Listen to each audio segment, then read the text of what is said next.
السلام عليكم ورحمة الله وبركاته. اليوم بإذن الله عز وجل نتحدث عن رؤية عن الأفراح والليالي الملاح. رؤية الفرح ورؤية العرس في حياة المرأة لها دلالة إيجابية. بتدل على إيه؟ بتدل على إن الست دي اللي شافت الفرح لو في حياتها مناقشات أو عدم تطابق وجهات النظر بينها وبين جوزها يبقى ديت هتنتهي. ولو كانت في شقاق هي وجوزها ورأت الفرح رأت العرس، حتى لو كانت معزومة أو غير معزومة، المهم إنها رأت الفرح ده، يبقى الخلافات هتروح. بس لا. 2. اقتراب الأرزاق والخيرات والسعادة التي ستملأ هذه الأسرة. طيب، في امرأة دخلت بيتكم انتم، تمام؟ إذا دخلت المرأة بيتكم بالفرح وجاية تهني ولابسة لبس الفرح، ده بيدل على إن بيتكم أنتم، سواء بقى للرجال أو للشباب أو للبنات أو للجميع. إذا كانت مثلا خالتك عمتك أو امرأة، المهم واحدة من الجيران من العيلة داخلة عليكم بملابس الأفراح وداخلة بالبهجة وبالسرور، يبقى بتقول إيه بقى؟ الأيام القادمة في حياة أسرتكم أنتم هتملأ بإذن الله عز وجل. تملأ بإيه؟ بالسعادة وبراحة البال وبتحقيق الأماني. ننقل إلى واحد بيقول: يا عم الشيخ، أنا نايم في المنام لقيت نفسي بتزوج، كأن خطبة، كأن فرح، كأن دخلة.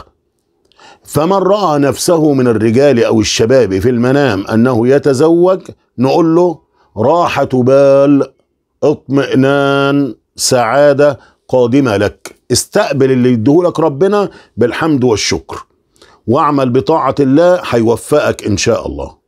تعال بقى نشوف الوضع المقلق عند النساء. امرأة متزوجة وعندها بنين وعندها بنات، نامت في المنام وقامت تصلي الفجر وشها متغير مع جوزها. في ايه؟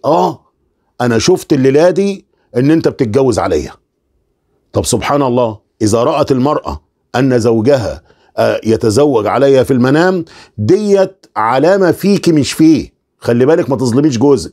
انت اصلا بتشعري بالحزن تجاه امور معينة، او انت مش على وفاق مع زوجك، او في عدم تطابق وجهات النظر بينك وبين زوجك، فيدل ذلك على ان زوجك سيتزوج عليك في المنام فقط مش في الحقيقة. طيب، وقيل، وهذا هو الرأي الذي انا اميل اليه وارجحه، ما دامت المرأة طيبة حسنة الخلق وزوجها يتقي الله عز وجل، ونامت في المنام وقبل ما تقوم تصلي الفجر قامت هي وجوزها بيتوضم، بتقول له: رأيت الليلة رؤيا اللهم اجعلها خير. رأيت ايه يا ام حسن، يا ام محمد، يا ام فاطمة؟ قالت: انا رأيتك بتتجوز عليا. فيقول لها الراجل بقى: ابشري، الرؤيا الصالحة من علامات الطيبين، ان شاء الله هذه دنيا ستأتينا. يعني ايه؟ ارزاق، اموال، درجة، وظيفة، نجاح، او تغيير في حياة الاولاد. طب امرأة بتقول: لا، انا كنت نايمة في المنام وشفت في المنام ان جوزي بيتجوز عليا وانا ببكي في المنام وزعلانة. اذا رأت المرأة ان زوجها يتزوج عليها وهي تبكي، فلتبشر بالخير والرزق والمال الذي سيحصل عليه جوزها قريبا ان شاء الله. في بقى رؤية عجيبة، رجل متزوج، مراته بتقول: انا شفت جوزي في المنام يتزوج من امرأة ميتة انا عارفاها. نسألها: انت رأيتي جوزك اتجوز في المنام من واحدة ست ميتة؟ اولا رحمة الله على جميع الموتى. ثانيا، بص يا ستي، هذه الرؤية بشرى بالحصول لك انت والأسرة وجوزك، بالحصول او الوصول الى الاهداف والى الطموحات والى تحقيق الاماني، فما تزعليش. طيب، شاب اعزب يرى في المنام انه يتزوج، خطبة قريبة، فلو رأى انه يخطب فتاة جميلة، قول له: خلي بالك يا ابني، زود من الطاعات اللي انت فيها، لان ربنا سبحانه وتعالى هيرزقك بسبب دعوة امك وابوك، هيرزقك بفتاة صالحة جميلة. طيب قال واحد شاب بيقول انا مقدم على الزواج، لسه ما خطبتش، بس شفت في المنام يا مولانا ان انا بخطب فتاة غير جميلة من ناحية الهيئة. بنقول له انت ان شاء الله هتخطب وهتتجوز وهتنجب بنين وبنات وهتبقى سعيد، بس اهدى على نفسك، انت محتاج تعمل ميزانية. يعني ايه اعمل ميزانية؟ انت رجل متلاف، انت رجل مسرف، تنفق المال في غير وجهه. لو مطلوب منك انك تنفق 100 جنيه بتنفق 50، بتنفق 150، بتنفق 200. يعني انت عايز تعالج حالة الاسراف اللي انت فيها. طيب في بنت في الجامعة او بنت متخرجة وطيبة ومن عيلة كويسة بتقول يا مولانا انا شفت في المنام ان انا اتخطبت لشخص بس ما شفتوش، بس عرفت في المنام كده وانا عايشة في المنام، عرفت ايه؟ ان انا اتخطبت لشخص وكنت فرحانة. طيب يا بنتي ابشري، الاول قولي الحمد لله، وخيرا رأيتي وشرا وقيتي. اذا رأيت هذا فهو فرج قريب في حياتك، سواء العلمية او التعليمية او الرغبة في الزواج من صالح، كل هذا سييسره الله. تعملي ايه بقى؟ كتري انت بقى من الاستغفار وقول لا حول ولا قوة الا بالله، والصلاة والسلام على النبي المصطفى العدنان صلى الله عليه وسلم، وبعدين صلي ركعتين بالليل وادعي ربنا سبحانه وتعالى.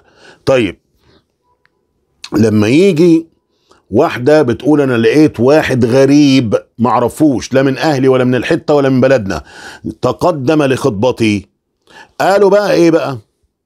اذا تقدم غريب وخطب بنتكم، والبنت اللي قالت كده ديت عبارة عن عريس صالح يتقي الله قوي البنيان مهاب، اللي يشوفه يقول عليه راجل بيتقي الله هيخطب بنتكم، يبقى خطبة قريبة من شاب تقي.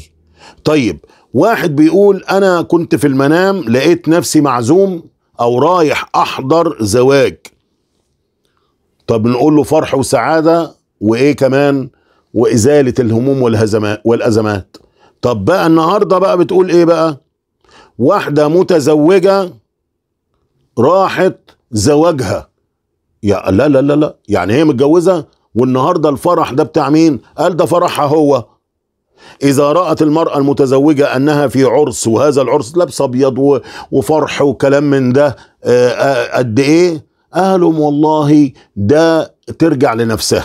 الست دي في الحقيقة لو شافت في فرح وفي عرس يخصها هي، راجعي نفسك في علاقتك مع جوزك. ليه؟ انت عايشة في هم وفي غم وفي مشاكل وفي نكد بينك وبين جوزك، ربما تكوني انت السبب. طيب اي حد يشوف فرح بس ما فيهوش موسيقى، رجل كان او امرأة او شباب وكلام من ده، بص احوالك انت هتتحسن. طيب لو كان بقى رجل سن 40 50 30 الكلام من ده ورأى افراح، قول له في اخبار طيبة جايالك في موضوع هيسرك ويفرح قلبك، ايا كان ده خير من عند ربنا.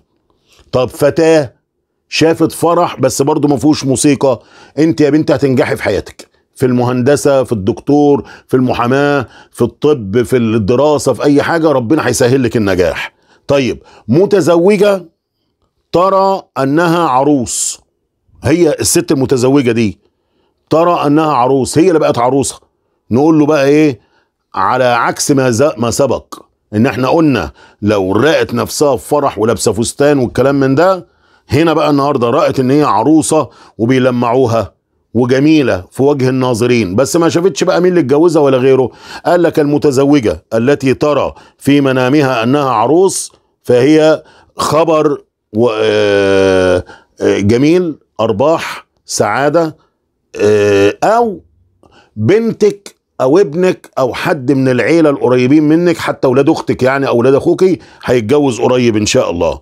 وكمان المرأة التي ترى انها عروس هي عندها رغبة اكيدة في حياتها انها تكون احسن من ذلك.